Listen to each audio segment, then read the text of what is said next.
Saudara yang kekasih dalam nama Yesus, mari kita membuka Lukas pasal 5 ayat 1 sampai 11.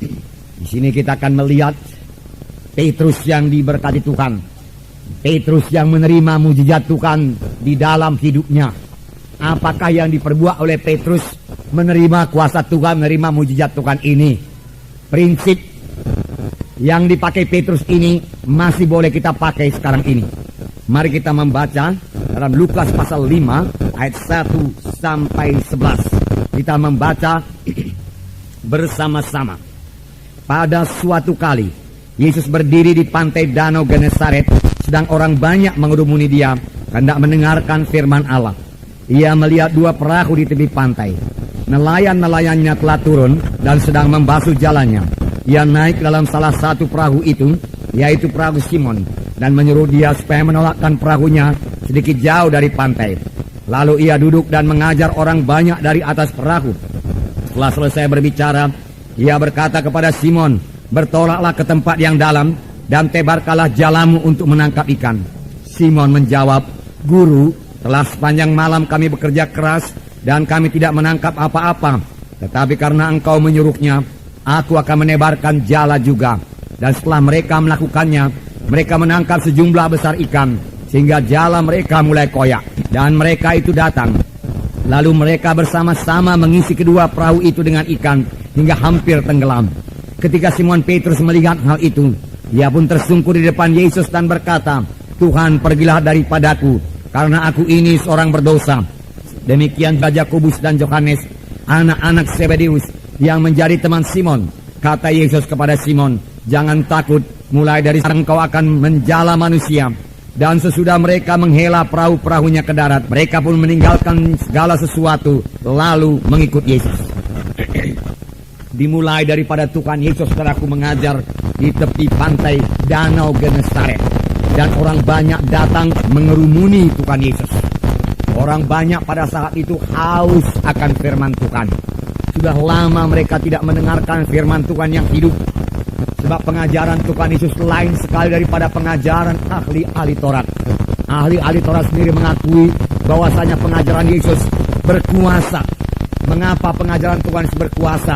Sekarang kita mengetahui, saudaraku, pengajaran Tuhan Yesus berkuasa karena Tuhan Yesus diurapi oleh Roh Kudus.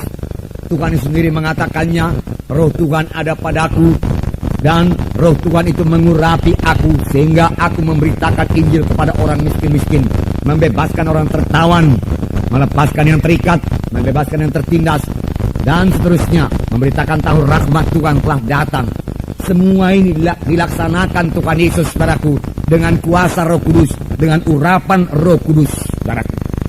Nah, kalau Tuhan Yesus melayani dengan urapan Roh Kudus, apalagi kita. Pada waktu Tuhan Yesus di bumi ini, dia melayani sebagai anak manusia. Dia tidak melayani sebagai Allah. Kalau dia melayani sebagai Allah, nggak perlu diurapi, sudah cukup kuasa. Tetapi karena dia melayani sebagai anak manusia, dia perlu diurapi. Dan urapan itulah yang membuat pelayanannya berkuasa. Urapan Roh Kudus membuat pelayanan yang berkuasa. Demikian juga sekarang, saudaraku. Rindukah kita jiwa-jiwa berkerumun datang kepada Tuhan? Rindukah kita tanda ajaib, tanda mujizat jadi dalam pelayanan kita? Saudaraku, untuk itu kita harus diurapi oleh Roh Kudus. Roh Kudus yang mengurapi Yesus adalah Roh Kudus yang sama yang mengurapi kita sekarang ini. Roh Kudus tidak berubah. Roh Kudus sudah bekerja pada zaman Yesus dan bekerja pada Yesus. Roh Kudus juga bekerja pada sekarang ini, saudaraku. Kalau gereja-gereja dipenuhkan dengan Roh Kudus, berarti setiap anak-anak Tuhan dalam gereja itu dipenuhkan dengan Roh Kudus, saudaraku. Maka kita akan mengalami lagi kuasa dan mujizat Tuhan di dalam gereja kita ini. Bertambah-tambah kuasa, bertambah-tambah mujizat. Sebagai akibatnya, jiwa-jiwa akan datang terus berbondong-bondong datang kepada kebaktian kita. Sudah mulai, saudaraku, tapi belum sepenuhnya, saudaraku. Dalam pelayanan Tuhan Yesus, saudaraku, 5.000 orang, 4.000 orang berkerumun mengelilingi Tuhan Yesus, saudaraku. Dia mengajar dalam rumah, lalu di muka pintu jendela semua penuh dengan orang, saudaraku, dengan jiwa-jiwa yang haus akan firman Tuhan, yang diurapi Tuhan. Jiwa-jiwa sekarang ini juga haus akan firman Tuhan yang hidup, firman Tuhan yang diurapi Tuhan, saudaraku. Saudaraku, kuncinya yaitu penuh dengan Roh Kudus. Puji Tuhan, saudaraku. Sekarang ini saudaraku semua kita boleh penuh dengan Roh Kudus. Dan Tuhan pun bermaksud membaptiskan kita semua dengan Roh Kudus.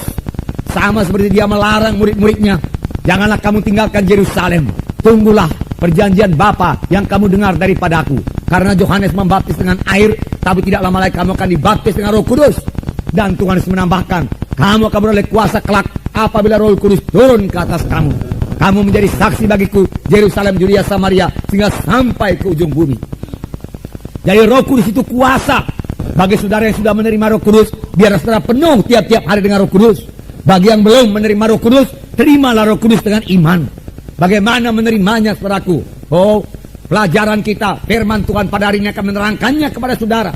Sebab Petrus menerima kuasa Tuhan, Petrus menerima berkat Tuhan, Petrus menerima ajaib Tuhan. Apakah yang diperbuat oleh Petrus? Yang diperbuat Lukas 5 ini merupakan prinsip yang bisa kita pakai sekarang ini untuk menerima segala berkat yang telah dijanjikan Tuhan kepada kita, saudaraku. Nah, saudaraku yang kasih dalam nama Yesus. Jadi, saudaraku, Tuhan Yesus mengajar ini di tepi danau Galilea, saudaraku. Dan orang banyak berhimpun kepadanya dan mulai mendesak-desak Tuhan Yesus. Tuhan Yesus berdiri di tepi pantai supaya jangan, saudaraku, Tuhan Yesus terdesak sampai ke air, saudaraku.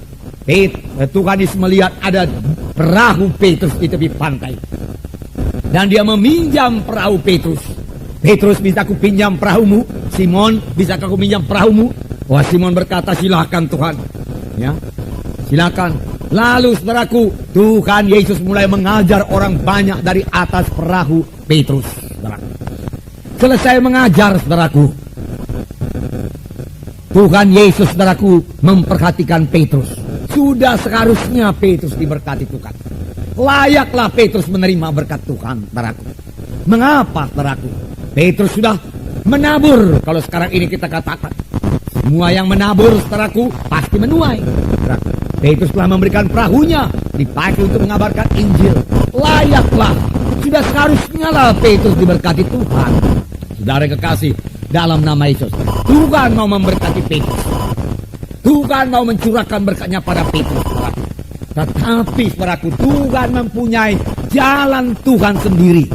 Bagaimana dia mencurahkan berkat itu? Ada jalan Tuhan, saudaraku. Tidak otomatis, saudaraku, berkat itu turun, saudaraku. Saudaraku, jalan apakah itu? Bagaimana kamu menerima berkat Tuhan itu?